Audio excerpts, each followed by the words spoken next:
फरवरी का महीना आमतौर पर ठंडा होता है, लेकिन इस बार कुछ अजीब था। उत्तर प्रदेश के छोटे से गांव सिंधौरा में मौसम का मिजाज बदला बदला सा था। सूरज की गर्मी असामान्य रूप से बढ़ गई थी। खेतों में खड़ी फसलें झुलसने लगी थीं और गांव के कुएं तथा तालाब सूख रहे थे। इन्हीं दिनों गांव में एक के बाद एक रहस्यमयी हत्याएं होने लगीं।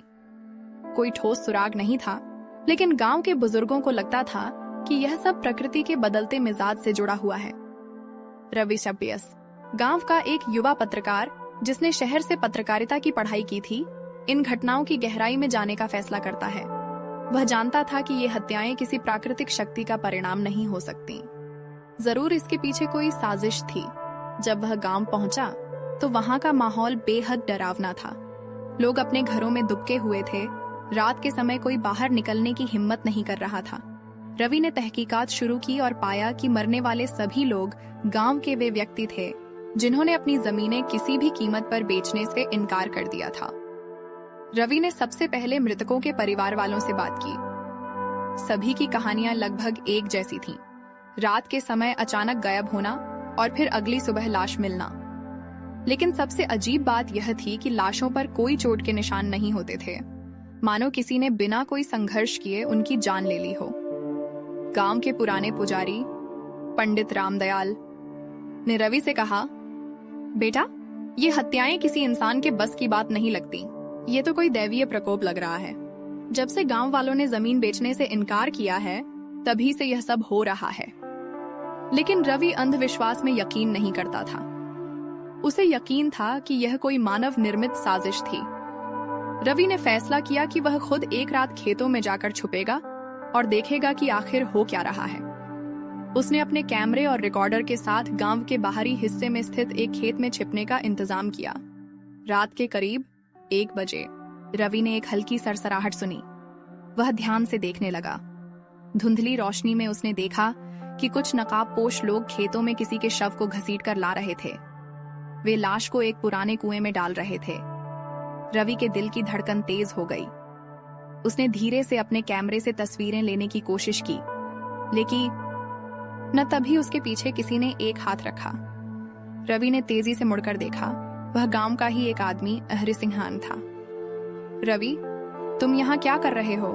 हरि सिंह ने फुसफुसाकर पूछा। हरि सिंह ने इशारे से उसे चुप रहने को कहा और धीरे से फुसफुसाया, ये लोग बहुत खतरनाक हैं। अगर इन्हें पता चल गया कि तुम यहाँ हो तो तुम्हारी लाश भी इस कुएं में होगी। रवि ने धीरे धीरे यह समझ लिया था कि यह हत्याएं भूमि अधिग्रहण घोटाले से जुड़ी हुई थीं। कोई बड़ा ताकतवर व्यक्ति चाहता था कि गांव वाले डरकर अपनी जमीन छोड़कर भाग जाएं। अगली सुबह रवि ने गांव के मुखिया से बात की। उन्होंने बताया कि एक बड़ी कंपनी यहां पर इंडस्ट्रियल पार्क बनाने की योजना बना रही थी, लेकिन गांव वालों ने जमीन बेचने से इनकार कर दिया था। रवि को अब पूरा यकीन हो चुका था कि इन हत्याओं के पीछे कोई स्थानीय व्यक्ति भी शामिल है जो इन बाहरी ताकतों के लिए काम कर रहा था। रवि ने अपने रिपोर्टर दोस्तों से संपर्क किया और अगले दिन एक स्टिंग ऑपरेशन करने की योजना बनाई। रात के समय रवि और उसके साथी कैमरे लेकर उसी जगह पहुंचे जहां पिछली रात हत्यारों ने लाश को ठिकाने लगाया था। इस बार उन्होंने नकाबपोश हत्यारों का पीछा किया और जो उन्होंने देखा उससे उनके होश उड़ गए। गांव का छठ सरपंच शंकरलाल खुद इन लोगों का सरगना था। वह अपने कुछ गुर्गों के साथ गांव के विरोधी लोगों को मारकर लाशों को ठिकाने लगवा रहा था। उसका मकसद था कि गांव वाले डरकर अपनी जमीनें बेच दें और शहर की कंपनी उसे मोटी रकम दे। रवि और उसकी टीम ने पूरी घटना रिकॉर्ड कर ली। सुबह होते ही उसने अपने न्यूज चैनल पर वीडियो प्रसारित कर दिया। वीडियो वायरल हो गया और पुलिस तक भी पहुंच गया। पुलिस ने तुरंत कार्रवाई करते हुए सरपंच शंकरलाल और उसके गुर्गों को गिरफ्तार कर लिया। गांव वालों को जब सच्चाई पता चली तो वे दंग रह गए। गांव की जमीन अब सुरक्षित थी। रवि की पत्रकारिता ने एक बड़े षड्यंत्र का पर्दाफाश कर दिया था। जब सब कुछ ठीक हो चुका था तो एक शाम रवि गांव की चौपाल में बैठा था। तभी वहां अंजलि मुसाई गांव की एक खूबसूरत लड़की जो रवि के स्कूल के दिनों की दोस्त थी। रवि, तुमने हमारे गांव को बचा लिया, उसने मुस्कुराकर कहा। तो अब तुम्हें गांव छोड़ने की जल्दी तो नहीं है? रवि ने उसकी आंखों में देखा। फरवरी की असामान्य गर्मी अब उसे इतनी बुरी नहीं लग रही थी। गांव में शांति लौट आई थी। सरपंच शंकरलाल और उसके गुर्गों की गिरफ्तारी के बाद जमीन हड़पने की साजिश पर पानी फिर गया। गांव वालों को अब कोई डर नहीं था, लेकिन रवि जानता था कि मामला यहीं खत्म नहीं हुआ है। जिस बड़ी कंपनी ने यह साजिश रची थी, क्या वे इतनी आसानी से हार मान लेंगे? रवि को अपने न्यूज चैनल से खबर मिली कि शहर के कुछ बड़े राजनेता इस मामले को दबाने की कोशिश कर रहे हैं। इसका मतलब था कि पुलिस को रिश्वत देकर मामले को कमजोर किया जा सकता था। रात के 2 बजे गांव के बाहर एक पुराना गोदाम जलने लगा। लोग जाग गए और आग बुझाने की कोशिश करने लगे, लेकिन आग इतनी तेज थी कि कोई पास भी नहीं जा पा रहा था। रवि को यह घटना सामान्य नहीं लगी। उसने पास जाकर देखा तो उसे राख में कुछ जले हुए कागज मिले। उसने एक अधजले कागज को उठाया और किसी तरह पढ़ने की कोशिश की। सिंधौरा इंडस्ट्रियल प्रोजेक्ट अनुबंध पत्र। रवि का शक सही निकला। इस आग के पीछे उन्हीं लोगों का हाथ था जो गांव पर कब्जा करना चाहते थे। वे सबूत मिटाने की कोशिश कर रहे थे। अगली सुबह रवि अपने चैनल के दफ्तर गया और इस आग के बारे में रिपोर्टिंग करने लगा। उसने जो कागज मिला था उसकी तस्वीरें सोशल मीडिया पर डाल दी। शाम होते ही गांव लौटते समय एक सुनसान सड़क पर उसकी बाइक के आगे अचानक एक काली जीप आकर रुकी। रवि के संभलने से पहले ही 4 लोग नीचे उतरे और उसे खींचकर गाड़ी में डाल लिया। बहुत ज्यादा बहादुर बनने की जरूरत नहीं है रवि बाबू, एक आदमी ने उसकी गर्दन पकड़ते हुए कहा। रवि ने खुद को छुड़ाने की कोशिश की, लेकिन किसी ने पीछे से उसके सिर पर वार कर दिया। उसकी आंखों के सामने अंधेरा छा गया। गांव में जब रवि नहीं पहुंचा तो अंजलि बेचैन हो गई। उसे लगा कि कुछ गड़बड़ है। उसने हरि सिंह को बुलाया, जो गांव के कुछ समझदार लोगों को लेकर रवि की तलाश में निकल पड़ा। गांव से कुछ किलोमीटर दूर सड़क के किनारे उन्हें रवि की टूटी हुई बाइक मिली। इसका मतलब साफ था कि उसे अगवा किया गया था। हमें पुलिस से पहले खुद कुछ करना होगा, हरि सिंह ने कहा। अंजलि को याद आया कि गांव के बाहर पुरानी फैक्ट्री बंद पड़ी थी, जो अक्सर अपराधियों का अड्डा हुआ करती थी। उसने सबको उधर चलने को कहा।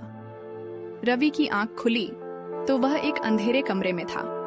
उसके हाथ रस्सियों से बंधे हुए थे। सामने एक आदमी कुर्सी पर बैठा था, रंजन मेहरा, वही बिजनेसमैन जिसने गांव की जमीन हथियाने की साजिश रची थी। तुम्हें क्या लगा सिर्फ एक न्यूज रिपोर्ट से हमारी योजना रुक जाएगी? रंजन ने ठंडी हंसी के साथ कहा। रंजन ने गुस्से से एक गुंडे को इशारा किया। वह आगे बढ़ा और रवि के चेहरे पर जोरदार मुक्का मारा। तुम्हें इस गांव से मिटा देना ही सबसे सही रहेगा, रंजन ने कहा। रात के करीब 11:30 बजे अंजलि, हरि सिंह और गांव के 10-12 लोग बंद फैक्ट्री के पास पहुंचे। अंदर हल्की हल्की रोशनी दिख रही थी। गांव वालों ने एक योजना बनाई। कुछ लोग मुख्य दरवाजे से अंदर घुसेंगे और कुछ पीछे से हमला करेंगे। जैसे ही गांव वालों ने दरवाजा तोड़ा, अंदर भगदड़ मच गई। हरि सिंह और उसके साथियों ने गुंडों पर हमला कर दिया। अंजलि ने रवि को रस्सियों से बंधा देखा। वह तुरंत दौड़कर उसके पास पहुंची और रस्सियां काटने लगी। तुम्हारी बहादुरी ने हमें भी बहादुर बना दिया रवि। रंजन मेहरा भागने की कोशिश करने लगा, लेकिन रवि ने खुद को संभालते हुए उसके सामने आकर रास्ता रोक दिया। रंजन ने बंदूक निकाल ली, लेकिन तभी हरि सिंह ने पीछे से उस पर वार कर दिया।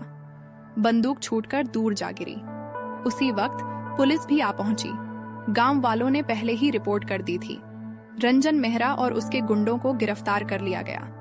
गांव लौटने के बाद रवि ने अपना न्यूज चैनल छोड़ने का फैसला किया। शहर की रिपोर्टिंग करके बहुत देख लिया, अब अपने गांव के लिए काम करना चाहता हूँ। तो फिर अब तुम्हें गांव छोड़ने की जल्दी नहीं है? रवि ने उसका हाथ थाम लिया। फरवरी की असामान्य गर्मी अब उसे और भी खुशनुमा लग रही थी। गांव में सब कुछ सामान्य हो चुका था। लोग अब बिना डर के खेतों में काम करने लगे थे। जमीन हड़पने की साजिश नाकाम हो गई थी और गांव वालों को अब यकीन हो गया था कि एकता और हिम्मत से वे किसी भी मुश्किल का सामना कर सकते हैं। रवि अब गांव में ही रहने का फैसला कर चुका था। उसने पत्रकारिता को अलविदा नहीं कहा, बल्कि उसने एक नया रास्ता चुना, गांव के लोगों की आवाज को खुद बुलंद करने का। उसने एक स्थानीय अखबार और डिजिटल मीडिया प्लेटफॉर्म शुरू किया, जिससे गांव और आसपास के इलाकों की समस्याएं सामने आ सकें। अंजलि और रवि आम के पेड़ के नीचे बैठे थे। सूरज धीरे धीरे ढल रहा था और हवा में हल्की ठंडक घुल गई थी। नहीं, अब मुझे बस अपने लोगों के साथ रहना है, उनकी कहानियां दुनिया तक पहुंचानी है। रवि ने उसकी ओर देखा। उसकी आंखों में एक चमक थी। उसने धीरे से अंजलि का हाथ थाम लिया। अंजलि ने शर्माते हुए नजरें झुका ली। फरवरी की वह असामान्य गर्मी अब किसी को परेशान नहीं कर रही थी, बल्कि वह एक नई खूबसूरत शुरुआत का गवाह बन चुकी थी। समाप्त। अगर आप लोगों को हमारी कहानियां पसंद आती हैं, तो वीडियो को लाइक जरूर करें और हमसे जुड़े रहने के लिए चैनल को सब्सक्राइब करना ना भूलें।